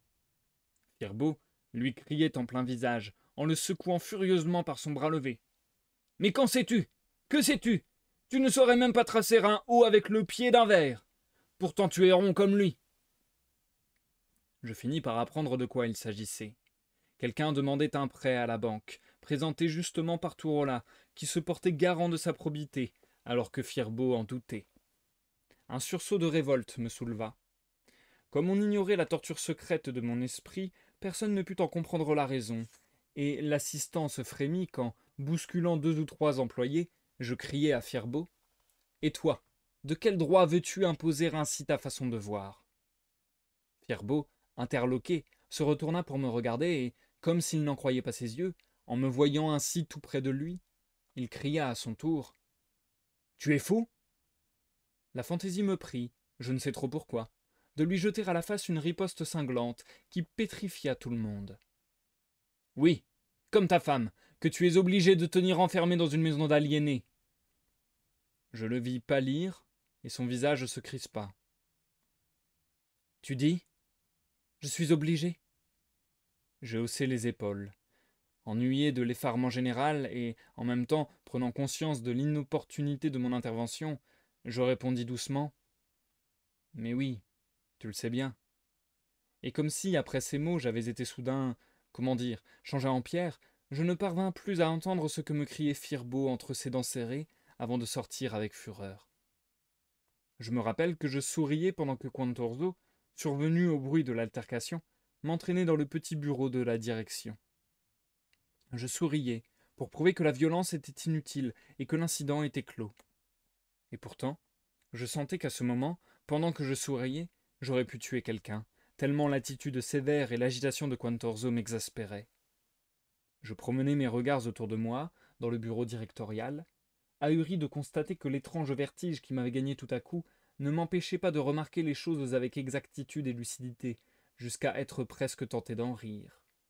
Et pendant que Quantorzo me réprimandait avec véhémence, je posais exprès quelques questions de curiosité puérile sur tel ou tel objet de la chambre. Pendant ce temps, je songeais presque machinalement que, dans son enfance, on avait fait à Stefano Firbo des pointes de feu dans le dos, et que, bien qu'on ne lui vît pas de bosse, toute sa charpente osseuse était celle d'un bossu. Oui, juché sur des pattes d'oiseau, longues et grêles, élégant, certes, oui, oui, un faux bossu élégant, très réussi. Tout en réfléchissant, il me parut évident que cet homme devait se servir de son intelligence peu commune, pour se venger de ceux à qui, dans leur enfance, on n'avait pas appliqué comme à lui des pointes de feu au dos. Je pensais ces choses, je le répète, comme les aurait pensées en moi un autre devenu tout à coup étrangement froid et insouciant, moins pour me faire un écran de cette froideur, qu'afin de jouer un personnage derrière lequel il me fallait dissimuler encore tout ce qui m'apparaissait graduellement de l'effroyable vérité qui s'était en partie révélée de moi. Mais oui, tout est là, pensai-je, dans cette tyrannie. Chacun veut imposer à autrui l'univers qu'il porte en lui, comme si cet univers était extérieur, comme si tout le monde devait en avoir une vision conforme à la sienne, et comme si les autres ne pouvaient être différents de l'image qu'il s'en fait. Les faces stupides de ses employés se présentèrent de nouveau à mes yeux, et je continuais à songer. Mais oui, mais oui. Quelle réalité la majorité des hommes réussissent-ils à établir en eux? Misérable, faillible, incertaine. Et les tyrans en profitent, ou plutôt, ils ont l'illusion d'en profiter, en imposant de gré ou de force à autrui le sens et la valeur qu'ils s'assignent à eux-mêmes, aux autres et aux choses, de manière à ce que chacun voie et sente, pense et parle à leur façon. Je me levai et m'approchai de la fenêtre avec un grand soulagement. Puis, je me tournai vers Quantorzo, qui, interrompu au point culminant de son discours, me regardait en ouvrant de grands yeux, et poursuivant la pensée qui me torturait, je lui dis « Mais quoi? Mais quoi? Ils s'illusionnent. » Qui s'illusionne? Ceux qui veulent dominer. Monsieur Firbo, par exemple. Ils s'illusionnent parce qu'à la vérité, mon ami, ils ne réussissent pas à imposer aux autres que des mots. Des mots, comprends-tu? Des mots que chacun comprend et répète à sa façon. Et c'est pourtant ainsi que se forme ce qu'on appelle l'opinion courante. Et malheur à celui qui, un beau jour, se trouve étiqueté d'un de ces mots que chacun répète, par exemple usurier, par exemple fou. Dis-moi, comment demeurer calme à la pensée que quelqu'un s'acharne à persuader les autres que tu es tel qu'il te voit, lui, à te graver dans l'esprit des autres conforme au jugement qu'il a émis, et à empêcher que les autres te voient et te jugent de manière différente? J'avais à peine eu le temps de remarquer l'ébahissement de Quantorzo que je revis Stefano Firbo devant moi. Son regard m'apprit qu'en peu d'instants je m'en étais fait un ennemi, et aussitôt je lui devins hostile à mon tour. Hostile parce qu'il ne comprenait pas que malgré la cruauté de mes reproches, l'élan qui peu auparavant m'avait soulevé n'était pas dirigé contre lui en particulier, et que même j'étais prêt à lui en demander pardon. Comme en état d'ivresse, je fis davantage. Au moment où il s'avançait vers moi, agité et menaçant en me disant « J'exige que tu me rendes compte de ce que tu as dit de ma femme !» Je m'agenouillai. « Mais oui, regarde, criai-je, ainsi. » Et du front, je touchai le sol. Mais mon geste aussitôt me fit horreur, ou plutôt la pensée que Firbo l'interpréterait comme une marque de repentir à son égard. Je les regardai en riant, et par deux fois encore me prosternai. « C'est toi, pas moi, comprends-tu, qui devrais être dans cette attitude, devant ta femme. Et moi, et lui, et nous tous, nous devrions être ainsi, devant ceux qu'on appelle les fous. » D'un bond, je me remis sur pied, hors de moi. Tous deux échangeaient des regards épouvantés. L'un demanda à l'autre « Que dit-il » ? « Des mots nouveaux, criai-je. Voulez-vous les entendre?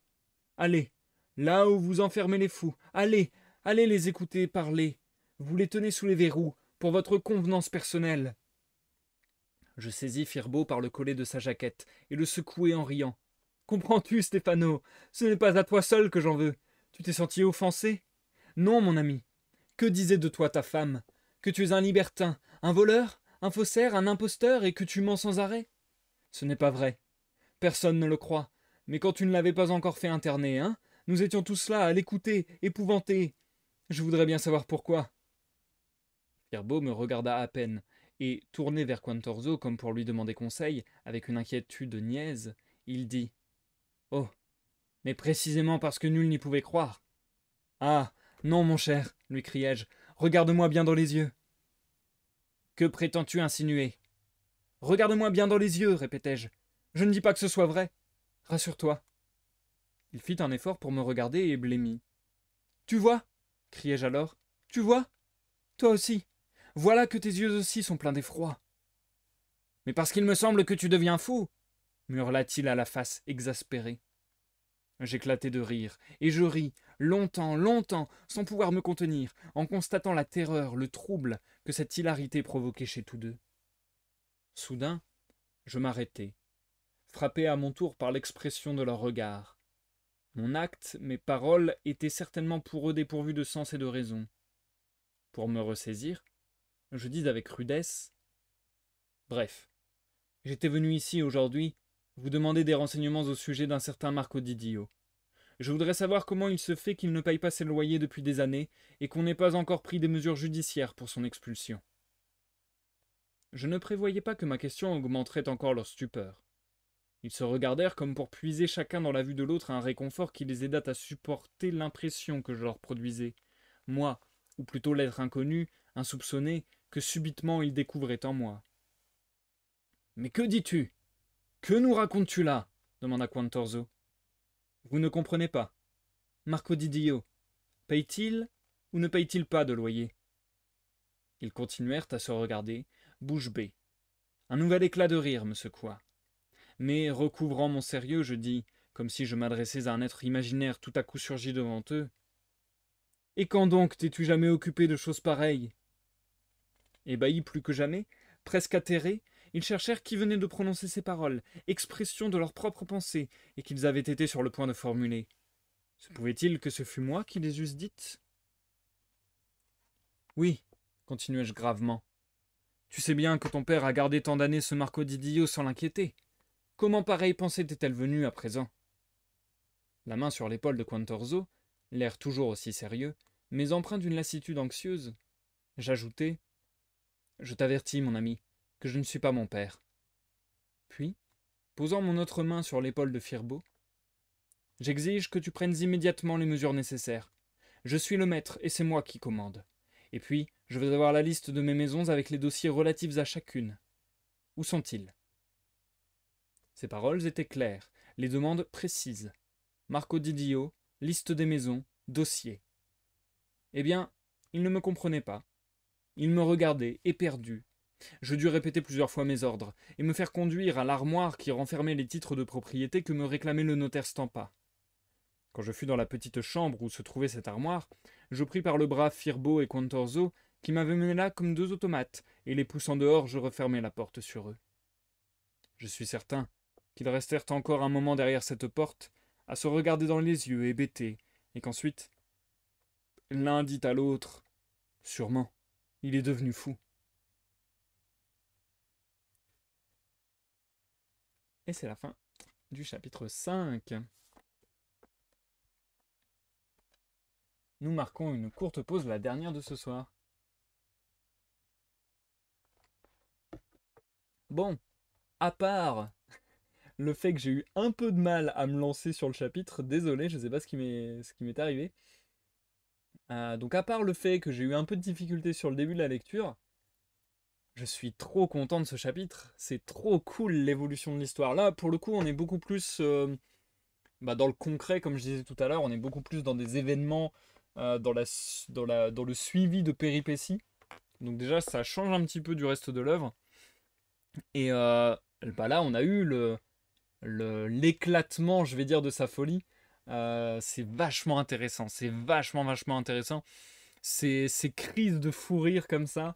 Ça me fait penser au Joker, mais bon, c'est peut-être un peu cliché de penser ça, mais ouais, ces crises de fou rire comme ça d'un seul coup, en fait, en voyant les réactions qu'il peut engendrer chez les autres, c'est vachement, vachement intéressant. Le fait qu'il essaie de prendre à contre-courant, de prendre à rebrousse-poil et voilà, enfin, ouais, on sent un peu de liberté quelque part dans ce mouvement de folie. Euh, et encore une fois, ce qui est intéressant, c'est que on sent que c'est un peu conscient. Enfin, on sent que c'est un processus conscient de base, mais aussi que peut-être ça l'étonne lui-même. Peut-être aussi ça l'amène sur des plates-bandes nouvelles pour lui-même. C'est-à-dire que non seulement les autres sont complètement choqués, complètement pétrifiés par ce qu'il peut dire, par ses réactions qui ne lui ressemblent pas quelque part, mais j'ai l'impression que lui-même, euh, en fait, le fait qu'il ait des crises de rire, entre guillemets, c'est un peu ça, c'est un peu se rendre compte d'à quel point il est en train de dépasser les bornes, mais dans le sens ses propres bornes, entre guillemets, et d'éclater quelque part le personnage social qu'il a pour les autres, comme ça, l'image de lui qu'il a auprès des autres. Bref, je trouve ça ultra intéressant en fait. Ultra, ultra intéressant. Parce que ouais, on sent que la folie et la liberté sont pas loin, quoi. C'est hyper intéressant. J'aime beaucoup. J'aime beaucoup, beaucoup. Et, euh, et je trouve ça super bien orchestré, super bien vu de la part de Luigi Pirandello. Que, bon, il a quand même parlé de sa femme et tout. Forcément, c'est un sujet qui doit un peu le toucher au cœur, on va dire, à notre ami Fierbo. Mais à part ce passage-là, qui est le passage avec lequel il a attaqué, donc c'est un peu difficile, mais à part ce passage-là, ensuite, il tient un discours plutôt cohérent, et avec ce qu'il dit lui-même, enfin, et comme il le dit lui-même, euh, un discours plutôt clair et limpide, par exemple, quand il demande des nouvelles d'une affaire précisément, de Marco Didio, des dossiers, des maisons qu'il loue, et ainsi de suite. C'est très clair, concis, et j'adore le fait de pointer ça, je trouve ça trop bien vu, trop smart de la part de Luigi Pirandello. En fait, peu importe à quel point ta demande dans l'absolu peut être claire, logique, euh, tout à fait raisonnable, et ainsi de suite, si on te pense fou, déjà ça invalide le truc, et surtout, si tu dévis aux yeux des autres de ton moule habituel, eh bien ça crée des sentiments très forts de stupéfaction, quoi. C'est ça qui est trop bien vu, c'est que il a pas fallu, je sais pas moi, il a pas fallu qu'il fasse quelque chose de gravissime, en fait, c'est ça. Il a pas fallu qu'il fasse quelque chose de gravissime, il a pas fallu qu'il insulte tout le monde et ainsi de suite, pour provoquer des réactions de stupéfaction et de est-ce qu'il est en train de vriller fou? Il a suffi que quelque part il ne demande pas, il ne s'exprime pas de la même manière que d'habitude, mais de manière plutôt correcte dans l'ensemble. Donc je trouve ça trop bien vu parce que ça dit bien, ça va bien dans le sens du discours du narrateur que je trouve pas insensé, qui est de dire que bah voilà, c'est comme si il fallait une correspondance. Il le dit lui-même quand il parle à voix haute à Firbo, à Quantorzo. Et ça, j'ai trouvé ça particulièrement bien vu. Euh, En fait, les gens, dans sa théorie, les gens, tout ce qui les intéresse, c'est d'imposer leur vision du monde aux autres. Et c'est d'imposer du coup la vision des autres aux autres. C'est-à-dire dire, bah moi je vois telle ou telle personnalité de telle manière, c'est impossible que vous la voyiez autrement. Et je comprends tellement le caractère insupportable et tyrannique que soulève le narrateur et voilà le caractère insupportable et tyrannique que peut avoir ce phénomène-là, quoi, d'avoir l'impression d'être mis dans une case, d'être quelque part caricaturé, euh, d'être réduit à un cliché, d'être réduit à une toute petite part de soi, d'être réduit à la petite part de soi qu'a perçue telle ou telle personne. Je trouve ça trop trop intéressant comme discours et je comprends tellement l'agacement qui peut être lié à tout ça. Bon, personnellement, ça continue, cette lecture continue de toucher des thèmes qui m'intéressent et continue de toucher des thèmes qui m'ont toujours intéressé, sur lesquels j'ai un peu moi-même écrit. Donc forcément, je suis biaisé, mais c'est vrai que je suis vraiment tout entier dans cette œuvre, quoi. Je suis bien bien imbibé. J'aime beaucoup. Je change le titre du live et on va pouvoir repartir. L'impossibilité d'être soi-même en société, nous dit Sergent Dac. On pourrait dire ça. Alors après, c'est un peu comme le dit le personnage, hein. C'est un peu la difficulté des mots, c'est que les mots veulent dire des choses différentes pour les gens. Donc, en soi, est-ce que c'est notre interprétation de ça, tu vois? Genre moi, l'impossibilité d'être soi-même en société, je dirais que ça va même au-delà de ça, dans un sens.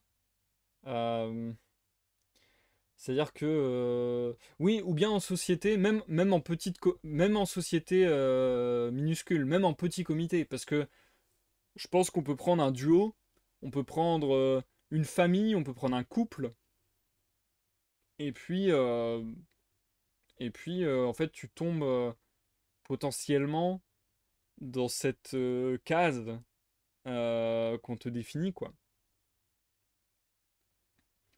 Non, franchement, je trouve ça trop intéressant. J'aime trop le thème. J'aime trop le thème.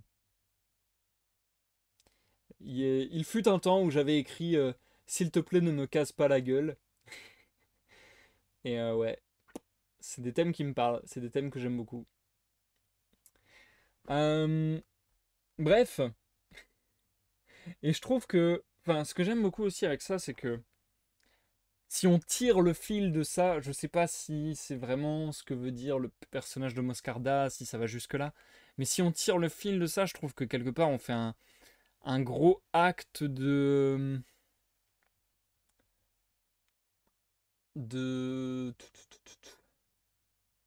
d'injustice quand on met une case à quelqu'un, quoi. C'est que vraiment on lui retire de ce qu'il est, quoi. Alors Dak qui nous dit même quand il se fout de leur gueule, c'est vu comme une folie, comme s'il suivait pas le protocole, comme si ça pouvait pas juste être lui qui se fiche d'eux. Ah, ah, intéressant comme vision de la chose, ouais. Hmm, grave. Mais tu vois, moi, j'aurais pas forcément interprété qu'ils se foutaient de leur gueule, tu vois. Donc c'est marrant comment on peut voir la chose de différentes manières aussi. Et en même temps, je trouve que ta manière de voir la chose corrobore aussi la thèse de Moscarda. Donc c'est trop intéressant. C'est trop intéressant. J'aime trop ce genre de problématique, ce genre de questionnement philosophique. J'adore. J'ai hâte de voir où ça va mener du coup, parce que maintenant que on a eu le chapitre avec le gros éclat, la grosse crise, si je puis dire, est-ce que on va continuer à aller de plus en plus dans la crise et peut-être ça va s'écrouler sur lui entre guillemets et devenir de pire en pire pour lui ou je sais pas. Euh, ou est-ce que au contraire, bah voilà, il y a eu cette grosse crise et c'est tout quoi. J'ai hâte de voir comment va évoluer l'histoire maintenant. D'où Kafka, oui, ça se ressemble. Oui, je trouve qu'il y a un peu un truc kafkaïen quand même. Quand même. Un peu. Peut-être dans la. Oui, parce que même chez Kafka, bah c'est vrai qu'en soi, ouais, Ouais, c'est vrai qu'avec les cases, c'est assez parlant, en effet, le rapprochement. Parce que chez Kafka, il y a aussi ce truc-là, je trouve, de la déshumanisation. Je sais pas si on peut employer ce terme-là. J'ai l'impression que ce serait un peu ça. L'individu broyé par le système chez Kafka, grosso modo. Donc oui, en somme, on peut faire un parallèle, je trouve. Bien, j'ai trop hâte de voir la fin du livre 4, mais j'ai trop hâte de voir la suite du livre dans tous les cas. Je te souhaite une bonne écoute, Dak, bonne écoute, Algo, bonne écoute à tous ceux dans l'ombre du chat et à ceux qui me suivent en diffusion sur YouTube. Mm. Et il n'y a pas de souci, Sergent Dak. D'ailleurs, ton interprétation n'est pas forcément fausse, hein. Franchement, elle peut être valide, hein. La dépossession de soi, peut-être. Pas mal. J'aime bien. J'aime bien le terme. Mais il n'y a pas de souci, Sergent Dak. Même si t'as pas lu l'œuvre, même si t'es pas spécialiste de l'œuvre, t'as le droit d'en dire des choses, il n'y a pas de souci. Bien, bonne écoute à tous et à dans quelques minutes pour l'outro du live. Chapitre 6. Le vol. Dès que je fus seul, cette armoire m'obséda à la façon d'un cauchemar. Sa présence m'était une gêne, comme si elle avait été animée d'une vie propre, antique gardienne inviolée des dossiers dont elle était pleine, vieille, lourde et vermoulue. Je la regardai, puis promenai autour de moi mes regards baissés. La fenêtre, une vieille chaise de paille, un guéridon encore plus délabré, nu, noir et couvert de poussière. Rien de plus. Le jour morne filtrait à travers les vitres si poussiéreuses et tachées de rouille qu'elles laissaient à peine transparaître les barreaux du grillage et les tuiles couleur de sang d'un toit sur lequel donnait la fenêtre. Ces tuiles, le bois verni des volets de la fenêtre, ces vitres sales, calme immuable des choses inanimées. Et je pensai brusquement que les mains, chargées de bagues, de mon père s'étaient levées pour prendre des dossiers sur les rayons de cette armoire. Je les voyais, cireuses, blanches, grasses avec toutes ces bagues et des poils roux au dos des phalanges, et je voyais ces yeux de verre, bleus et malicieux, occupés à fouiller parmi les paperasses. Mais, horreur, voilà que la masse compacte de mon corps vêtu de noir surgissait et s'imposait à ma vue, pour effacer ses mains de fantôme. J'entendais le halètement de ce corps entrer là pour voler, et la vision de mes propres mains ouvrant les battants de cette armoire me fit courir un frisson dans le dos. Je serrai les dents, je me secouai, je pensai avec rage. Parmi tant de dossiers, où donc se cache celui qu'il me faut? Pour ne pas demeurer inactif, je les retirai par brassées et les jetai sur la table. À un certain moment, les bras me firent mal, et je ne sus si je devais pleurer ou rire. N'était-ce pas comique de me voler ainsi moi-même? Je me remis à regarder autour de moi, car tout à coup, je ne me sentais plus aussi sûr de moi-même. Je m'apprêtais à accomplir un acte, mais était-ce bien moi? Je fus assailli de nouveau par l'idée que tous les étrangers inséparables de moi avaient pénétré ici à ma suite, et que j'allais perpétrer ce vol avec des mains qui ne seraient pas les miennes. Je les regardais. Elles étaient bien telles que je les connaissais, mais n'appartenaient-elles qu'à moi? Je les dissimulai derrière mon dos, et, comme si cela ne suffisait pas, je serrai les paupières. Dans ces ténèbres, je sentis ma volonté vacillante s'égarer et perdre toute consistance. Une telle épouvante m'envahit que mon corps aussi défaillait. J'étendis la main pour m'accrocher au guéridon. J'ouvris les yeux tout grands. Mais oui, dis-je. Pas de raisonnement, pas de logique, comme cela. Et je me remis à fouiller dans les dossiers. Combien de temps? Je l'ignore. Je sais qu'à un certain moment ma colère tomba. Une lassitude encore plus désespérée m'accabla. Je me retrouvai assis sur la chaise devant le guéridon, à présent tout encombré de paperasses, et les genoux écrasés par une autre pile de dossiers. J'y appuyai la tête, et je souhaitais ardemment mourir, par détresse de ne plus pouvoir renoncer à aller jusqu'au bout de mon incroyable entreprise. Je me rappelle que, la tête ainsi posée sur les papiers, les yeux fermés, peut-être pour refouler des larmes, j'entendais, infiniment lointain, apporté par le vent qui s'était levé au dehors, le caquettement d'une poule qui venait de pondre. Ce cri plaintif me transportait dans une campagne où je n'étais plus retourné depuis l'enfance, à la différence près qu'ici, de temps en temps, le grincement du volet tout proche, secoué par le vent, me causait une sourde irritation. 2 coups inattendus, frappés à la porte, me firent bondir. Furieux, je criai « Laissez-moi tranquille !» et me remis à chercher avec acharnement. Quand je découvris enfin les papiers relatifs à la maison, je me sentis libéré. Je me levai, exultant, mais aussitôt me retournai pour surveiller la porte. Ce passage de la joie à la crainte fut si instantané que je me vis, et j'en eus le frisson. Voleur. Je volais vraiment. Je m'adossai à la porte et déboutonnant mon gilet ainsi que le plastron de ma chemise, j'y introduisis ce dossier qui était assez volumineux. Un hanneton mal assuré sur ses pattes déboucha à ce moment de dessous l'armoire et se dirigea vers la fenêtre. Je fonçai sur lui et l'écrasai du pied. Le visage plissé de dégoût, je remis pêle-mêle les dossiers dans l'armoire et quittai la chambre. Par bonheur, Firbo, Quantorzo et tous les employés étaient déjà partis. Il ne restait plus que le vieux gardien qui ne pouvait se douter de rien. J'éprouvai néanmoins le besoin de lui dire quelque chose. Nettoyez par terre, là-dedans. J'ai écrasé un hanneton. Et je courus à l'étude du notaire Stampa, via del Crocefisso.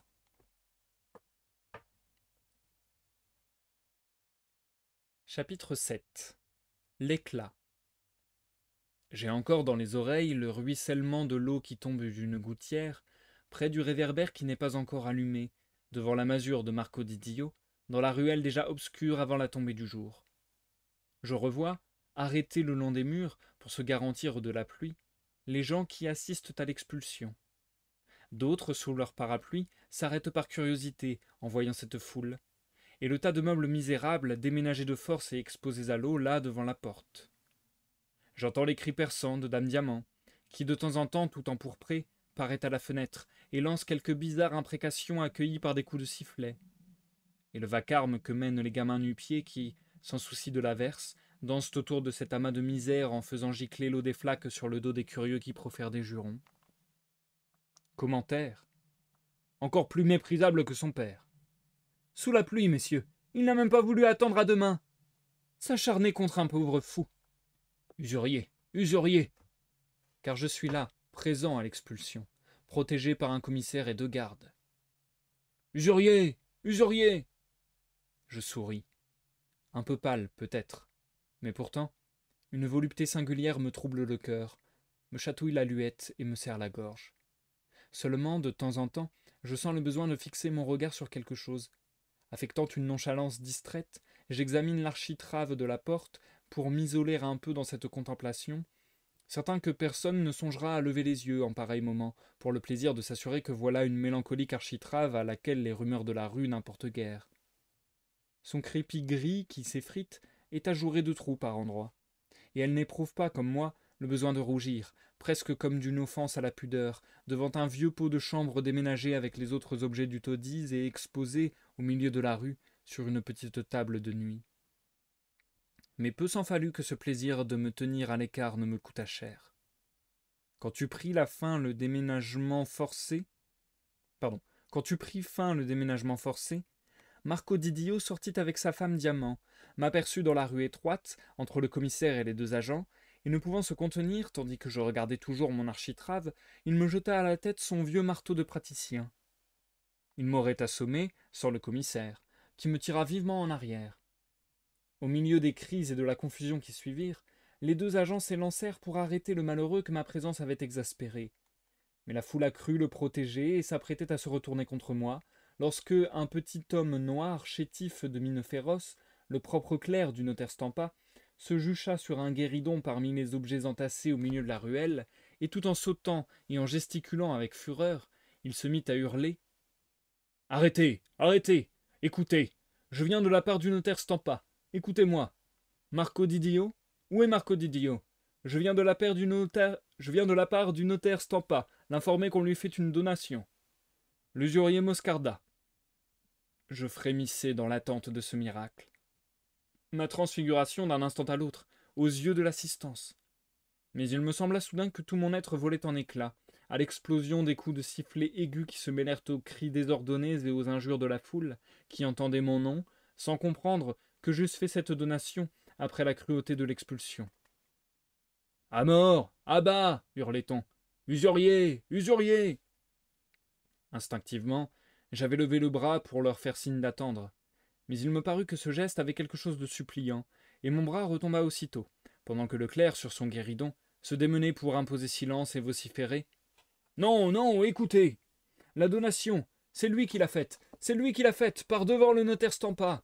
La donation d'une maison à Marco di Dio !» La stupeur paralysait les gens. Je me sentais lointain, déçu, humilié. Néanmoins, ce silence m'attirait. C'était comme un morceau de bois qui prend feu, sans que rien ne le révèle. Soudain, une brindille par-ci, un sarment par-là se redresse, pointe, le fagot entier crépité, les flammes ondoient dans la fumée. Lui? Une maison? Comment? Quelle maison? Silence. Que dit-il? Ces questions et d'autres fusèrent, et se propagèrent en une rumeur toujours plus rapide et confuse, à mesure que le clerc confirmait. Mais oui, une maison. Sa maison du 15 de la rue Dei Santi, et ce n'est pas tout.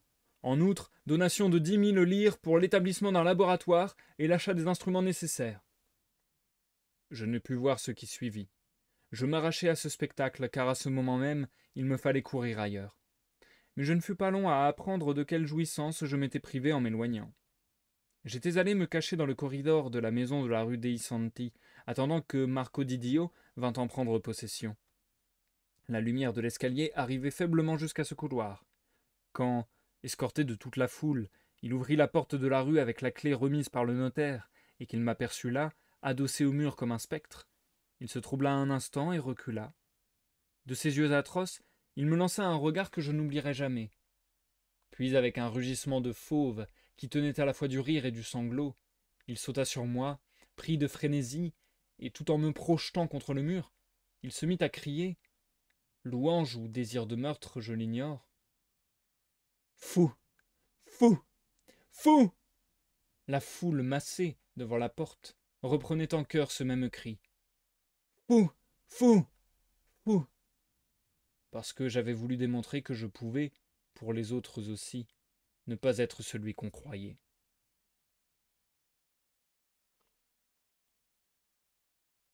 Et c'est la fin du livre 4, les amis. Ce sera donc également la fin de la lecture pour ce soir. Nous passons à l'outro du live. Putain, c'est trop intéressant. C'est tellement intéressant. J'ai été très troublé moi aussi parce que, un peu comme quoi c'est bien fait, hein. En général, quand un auteur arrive à nous faire ressentir ce qu'ont ressenti certains personnages, c'est pas mal. Et là, j'ai été aussi troublé que la foule dans la rue, ou que peut-être du coup Marco Didio. Parce que vraiment, depuis le début, j'avais pas senti forcément que le narrateur, que Moscarda, pouvait être vraiment très méchant. Je pensais qu'il était plutôt sympa même. En tout cas, pas méchant, j'aurais pas cru ça.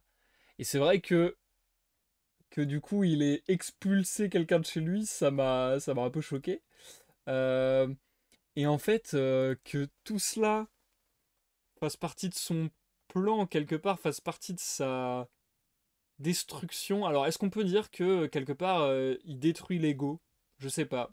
C'est un thème qui me fascine, ça. C'est un thème qui me fascine personnellement. Est-ce qu'il faut détruire son ego, etc., etc. Est-ce que là, il détruit son ego ou est-ce qu'au contraire, il est en train de le gonfler à mort? Je suis pas sûr que ce soit vraiment le thème de l'œuvre d'ailleurs. Mais parce que voilà, les mots sont un petit peu ambigus et ça pourrait vouloir dire autre chose. Mais oui, peut-être qu'il détruit son ego d'une part parce qu'il détruit une des versions de lui. Mais à la fois, est-ce qu'il gonfle pas son ego parce que il avait, ben voilà, il le dit lui-même, il s'est privé d'une jouissance, donc quelque part, il avait un certain plaisir à voir, à prendre les gens à revers. Il avait un certain plaisir à imaginer que les gens allaient s'être trompés sur lui, et ainsi de suite. Enfin, c'est très particulier, c'est très particulier. Mais j'aime beaucoup le fait que ça fasse partie de son plan, et encore une fois, que consciemment, très délibérément, il prend des décisions qui ont l'air folles, entre guillemets. C'est giga intéressant. D'aller aussi loin, en fait, c'est ça aussi. D'aller aussi loin pour se détruire, entre guillemets, parce que, enfin voilà, faut pas être con, quoi. Faut, genre, je veux dire, c'est évident de se dire que je vais expulser quelqu'un, peut-être que je vais m'attirer quelques ennuis, ou au moins quelques mauvais mots, quoi. Donc, c'est grave intéressant que ça fasse partie de son plan. Il est en mode bah ouais, non, mais ça je vais le faire advenir. Mais ce qu'ils savent pas, c'est que derrière, je vais en plus lui donner une maison, un laboratoire et tout. Enfin, what? C'est très perturbant, j'ai grave kiffé. Et je suis d'autant plus dans l'attente de ce qui va se passer ensuite, parce que là, la toute fin est très perturbante aussi. Marco Didio qui lui saute dans les bras, entre guillemets, en lui disant qu'il est fou. Il y a quelque chose, et toute la foule qui crie fou, fou, fou. C'est très perturbant, parce que ça veut dire que il le traite de fou, enfin, genre, comme on pourrait dire parfois tu es fou de manière positive. Je sais pas, par exemple, quand on reçoit un cadeau de dingue, et qu'on pourrait dire mais t'es fou, mais que ça nous fait plaisir, entre guillemets. Donc, il y a une ambiguïté comme ça, il y a une ambivalence qui est trop intéressante. Et sa dernière phrase, je trouve, résume trop bien cette espèce de paradoxe, enfin, ouais, cette espèce d'opposition étrange. La foule massée devant la porte reprenait en chœur ce même cri, fou, fou, fou, parce que j'avais voulu démontrer que je pouvais pour les autres aussi ne pas être celui qu'on croyait. C'est ultra intéressant, quoi. Il a vraiment mis en place son plan pour détruire le Moscarda qu'il peut être pour les autres. Trop intéressant. Et j'ai hâte de voir s'il y a une suite à son plan maintenant. Et du coup, c'est vrai que face à la foule, il aurait pu prendre très très cher. Algo qui nous dit l'expulsion aussi, ça fait penser au château de Kafka quand un mec du château le vire de la grange où on l'a laissé dormir à l'auberge. Chez Kafka, c'était K. l'Arpenteur. Oui, oui, c'est vrai, c'est vrai.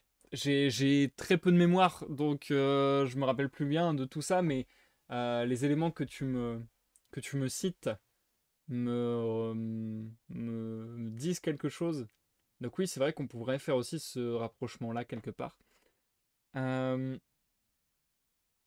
Aujourd'hui, en France, il expulse quelqu'un, il s'attire les faveurs et le soutien du syndic de copropriété. Oula, oula. Je ne vais pas aller sur ce terrain-là, je ne sais pas du tout quoi en penser et je ne sais pas du tout quoi en dire pour être tout à fait franc. Mais ouais, non, franchement, c'est intéressant de fou. De ne pas avoir peur de s'attirer la vindicte générale comme ça. J'ai peur d'utiliser le mot vindicte mal, donc je vais vérifier tout de suite. Punition, châtiment mérité par quelqu'un ayant commis un acte jugé délictueux. Bon, bah c'est bien, la vindicte publique, la vindicte populaire, ça doit exister, hein. J'ai déjà entendu cette expression. Tout à fait, ça existe, bien entendu. Bref, donc voilà. Je trouve que la démarche... J'aime bien, c'est bizarre ce que je vais dire, j'aime bien le jusqu'au boutisme dans la fiction. Dans la fiction. Je crois. En tout cas, je mets des pincettes parce que mon avis n'est peut-être pas défini là-dessus. Je ne sais pas si j'apprécie le jusqu'au boutisme dans la réalité. Voire, je pense plutôt que j'apprécie pas ça, a priori. Par contre, le jusqu'au boutisme dans la fiction, je trouve ça trop intéressant parce que pour moi, ça crée presque des cas d'études, entre guillemets. Euh, c'est c'est marrant en fait de se dire, ok, si je mettais un personnage dans telle position et qu'il tenait cette position jusqu'au bout, qu'est-ce que ça donnerait? Et du coup, voilà, c'est un peu le jeu. C'est pour ça aussi que je dis qu'il y a beaucoup de ludisme dans la littérature, en tout cas dans la littérature que j'aime. C'est que quelque part, c'est un jeu, c'est se prêter à une expérience comme ça. Et Luigi Pirandello, je trouve, avec un côté un peu ludique, nous permet de voir, ok, quel serait ce jeu de l'esprit de pousser au maximum tel comportement. Quel serait le jeu de l'esprit de pousser un personnage jusqu'au bout, entre guillemets. Et pour moi, en soi, ça se rapproche assez du jeu de rôle, etc., par exemple. Donc c'est pour ça aussi que je trouve qu'il y a un côté très ludique là-dedans. Voilà. Et d'ailleurs, petite parenthèse, je remasterise un jeu de rôle pour la première fois depuis des années, pas plus tard que demain. Et je suis trop trop hypé, même si j'appréhende de fou, parce que, comme je viens de le dire, ça fait des années que j'ai pas masterisé et des années que j'ai pas fait de jeu de rôle tout court même. Donc j'appréhende de fou, je stresse de fou. Mais en même temps, ça me fait trop plaisir de reprendre du jeu de rôle. Je dis constamment que ça me manque. Je dis constamment que ça manque à ma vie. Et allez, encore une fois, ce ne sont pas des promesses, ce ne sont pas des annonces. Mais ça fait des années et des années et des années que je me dis que je ferai quelque chose dans le monde du jeu de rôle un jour. Voilà, je vous le dis, je vous le dis, c'est dans ma tête, c'est dans mon esprit. j'aimerais vraiment faire un projet jeu de rôle un de ces jours. Donc peut-être dans quelques mois, années, que sais-je, mais j'aimerais vraiment peut-être, je sais pas. J'ai plein d'options en tête, je réfléchis à plein de choses possibles différentes, mais peut-être publier un bouquin de jeu de rôle tout simplement. Euh, mais j'ai d'autres idées aussi, peut-être un peu plus farfelues, mais qui m'amuseraient. À voir. En tout cas, ça me botte et je suis trop heureux et je fais ma propagande. Si vous n'avez jamais joué au jeu de rôle, faites-le, c'est trop intéressant. Franchement, si vous êtes des amoureux de littérature, je pense vraiment que vous pouvez trouver votre compte dans le jeu de rôle. Voilà, voilà. C'est tout ce que j'avais à dire. Et si vous êtes auteur, je pense que encore plus. Voilà, voilà. Merci Sergent Dac, c'est gentil. D'ailleurs, merci à tous ceux qui sont passés ce soir, Algo, Sergent Dac.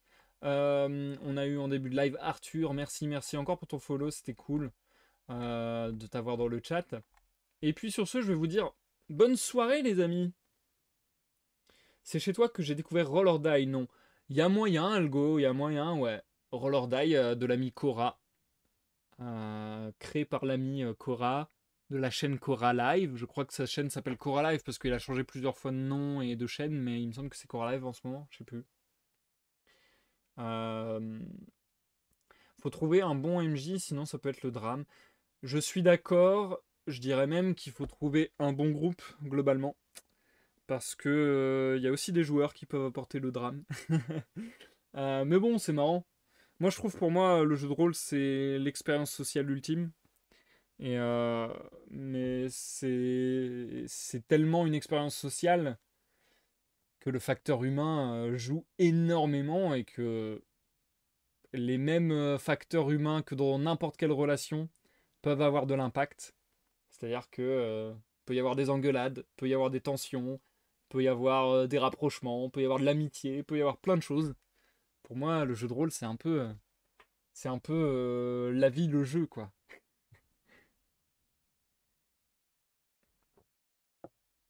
Allez, sur ce, c'est tout.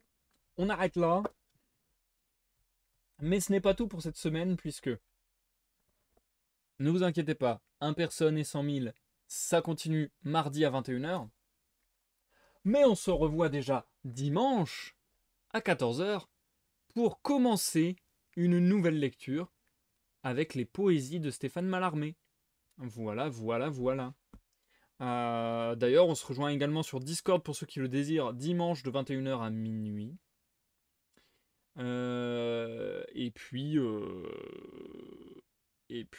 Bah, disons que je réfléchis encore à refaire des lives de gaming, mais ça sera certainement pas cette semaine de toute manière, ce sera sûrement dans les temps à venir, si ça devait venir d'ailleurs. Oui, j'en ai déjà fait en live aussi. J'en ai déjà fait en live, en effet, Algo. J'avais fait un jeu de rôle qui s'appelait Terres Hostiles, dont les 2 premiers épisodes sont disponibles à la rediffusion sur ma chaîne. C'était une grave, grave bonne expérience. Et j'aurais bien aimé que ça continue, mais c'est vrai que c'était pas mal de travail et pas mal d'organisation. Donc malheureusement, ça s'est un peu fini. Mais bon, j'ai des tas de jeux de rôle, tu sais. J'ai inventé des tas de jeux de rôle en vrai. J'ai masterisé pas mal de jeux de rôle et je pense que des univers de jeux de rôle, j'en ai créé au moins au moins 6 ou 7 je pense. Et ouais, j'ai d'autres idées qui me sont en tête et ouais, j'aimerais trop faire des tas de jeux de rôle en fait, c'est un truc qui manque à mon quotidien vraiment fort quoi. Ouais, c'est disponible sur YouTube Algo. Tears of Steel disponible sur ma chaîne YouTube. Et il y a des épisodes bonus d'ailleurs. Je sais plus si j'en ai fait un ou deux. Il y a des mini-épisodes bonus qui font le lien entre les épisodes. Des espèces d'audio assez courts. Enfin voilà. Je vous laisse découvrir. Je voulais faire un peu une narration cool et tout. C'est vrai que ça a été vite mis de côté ce projet-là malheureusement. Mais voilà. Ah bah c'est gentil, ça fait plaisir Algo. Sur ce, je vous souhaite une excellente soirée, une excellente nuit. Merci encore. Si vous m'avez regardé en rediffusion sur YouTube, n'hésitez pas, un like ou un dislike selon votre appréciation de la vidéo, des commentaires et vous abonner c'est tout ce qui permet à la chaîne de se développer et c'est ce qui me permet d'avoir le contact avec vous et de savoir ce que vous pensez, tout simplement. Voilà, rendez-vous dimanche 14h, rendez-vous mardi 21h, choisissez votre rendez-vous. Et comme d'habitude, les lundis sur mes réseaux, je mets le programme de la semaine. Donc surveillez si ça vous intéresse, les lives de gaming par exemple. Voilà, surveillez, ça peut peut-être arriver. Bye bye, bonne soirée, bonne nuit. Je me tais parce que vraiment je suis une pipelette. Et à la prochaine.